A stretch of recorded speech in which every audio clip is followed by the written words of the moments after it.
Dating as a single father was complicated enough without being worth $200 million.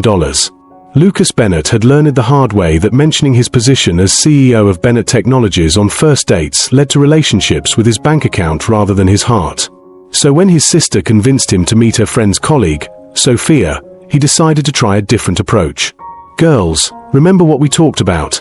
Lucas whispered to his 4-year-old twins, Emma and Lily, as they approached the corner table at Rosewood Cafe. "Today, Daddy is just Lucas who works with computers, not the boss of a big company." Emma, clutching her pink stuffed rabbit, nodded solemnly. "And we live in the little apartment, not the big house." "That is right, sweetheart," Lucas confirmed, though he felt guilty about involving his daughters in even this innocent deception. He had dressed down in his most casual white shirt and oldest jeans, left his expensive watch at home, and chosen a modest neighborhood restaurant instead of the upscale establishments he usually frequented. The woman rising from the corner booth was even more beautiful than his sister had described. Sophia Martinez appeared to be in her late 20s, with flowing blonde hair and an elegant mint green skirt paired with a crisp white blouse. She looked professional and sophisticated, exactly the kind of woman who usually lost interest the moment she realized he came with 2 small children and a complicated schedule. "You must be Lucas," Sophia said with a warm smile that immediately put him at ease. "And these must be the famous Emma and Lily I have heard so much about." Lucas was surprised by how naturally she addressed his daughters, kneeling down to their eye level instead of the awkward adults-only greeting he usually encountered. "I am Emma," announced the twin in the pink dress, holding up her stuffed animal. "This is Bunny, and that is Lily." "Hello, Emma and Bunny," Sophia replied seriously. "And hello, Lily. I am very excited to meet all 3 of you." As they settled into the booth, Lucas found himself impressed by how easily Sophia engaged with his daughters. She asked about their favorite games, listened carefully to Emma's elaborate story about Bunny's adventures, and even helped Lily color on the children's menu without any signs of impatience or discomfort. "So, Lucas," Sophia said as the girls became absorbed in their coloring, "your sister mentioned you work in technology. What do you do?" "Computer programming, mostly," Lucas replied, which was technically true since he had started Bennett Technologies by coding software applications. "It pays the bills, but it is not the most exciting work." "I think technology is fascinating," Sophia said genuinely. "I work in marketing for a non-profit that provides computer training to low-income families. We are always looking for volunteers who can help with basic programming instruction." Lucas felt a pang of guilt about his deception. Here was someone whose work aligned perfectly with his company's charitable foundation, and he was lying about his role in an industry she clearly cared about.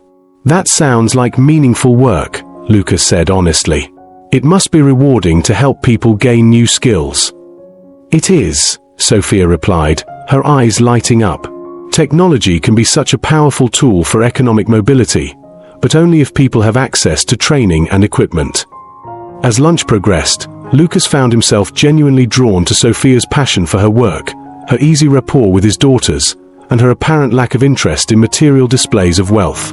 She admired Emma's careful coloring rather than his choice of restaurant, asked thoughtful questions about balancing work and parenting rather than probing about his income, and seemed genuinely content with the simple pleasure of good conversation. When the check arrived, Lucas made a show of checking his wallet with concern, a performance he had practiced for this exact scenario. "Is everything okay?" Sophia asked, noticing his expression. "I am so embarrassed," Lucas said, trying to look authentically worried. "I thought I had enough cash for lunch, but I seem to be about $20 short. I can call my bank and see about getting my debit card unlocked, but it might take a while." He watched Sophia's face carefully, wondering if this would be the moment when her polite interest turned to judgment or disappointment. Instead, Sophia reached for her purse without hesitation. "Do not worry about it," she said easily. "Lunch is on me today." "I cannot let you pay for our first date," Lucas protested, though he felt his heart warming at her immediate generosity. "Why not?" Sophia asked with a smile. "Lucas, you are a single father raising 2 beautiful daughters while working to support them. The least I can do is buy lunch for people I am enjoying spending time with." "But this was supposed to be my treat," Lucas insisted, genuinely moved by her kindness. "There will be other treats," Sophia said confidently, then caught herself. I mean, if you want there to be other treats. I would very much like to see you again. Lucas felt something shift in his chest. Most of the women he dated were either put off by his children or saw them as obstacles to overcome. Sophia seemed to view Emma and Lily as integral parts of getting to know him, not complications to his eligibility as a partner. I would like that very much too, Lucas said, meaning it completely. Over the following weeks, Lucas continued his deception while falling genuinely in love with a woman who packed picnic lunches instead of expecting expensive dinners, who brought books for the girls instead of flowers for him, and who never once asked about his living situation, his car, or his financial prospects. Daddy, Emma said one evening as Lucas tucked her into bed, why do we not tell Miss Sophia about our real house? Lucas felt the weight of his deception growing heavier with each passing day. It is complicated, sweetheart. Sometimes grown-ups want to be sure about important things before they share everything. But Miss Sophia is nice, Lily added from her twin bed. She brings us books and teaches us games. I think she would like our real house too. Lucas realized that his daughters, in their simple wisdom, had identified exactly what was wrong with his approach. Sophia had proven her character repeatedly, and continuing to lie to her was becoming a betrayal of the trust she had shown them. The next morning, Lucas made a decision that terrified and excited him in equal measure. He invited Sophia to dinner, not at another modest restaurant, but at his actual home, the sprawling estate in the hills that reflected his true financial situation. I have something important to tell you, Lucas said when Sophia arrived at the impressive front gates, her expression shifting from confusion to understanding as she took in the mansion before her. You are not actually a struggling computer programmer, are you?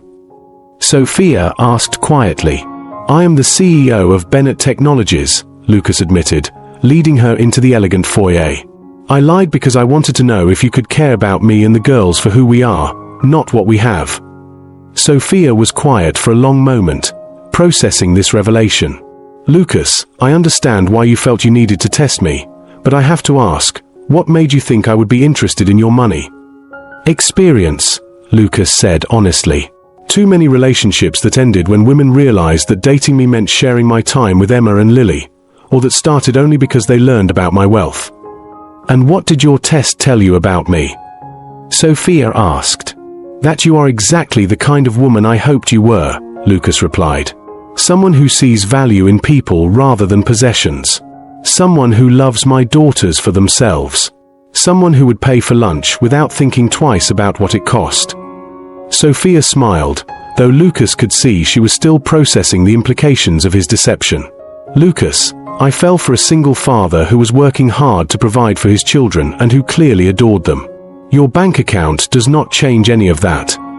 And the fact that I lied to you? Lucas asked, needing to know if his deception had damaged something irreparable. The fact that you were protecting your daughters from people who might not value them properly tells me you are a good father, Sophia said thoughtfully.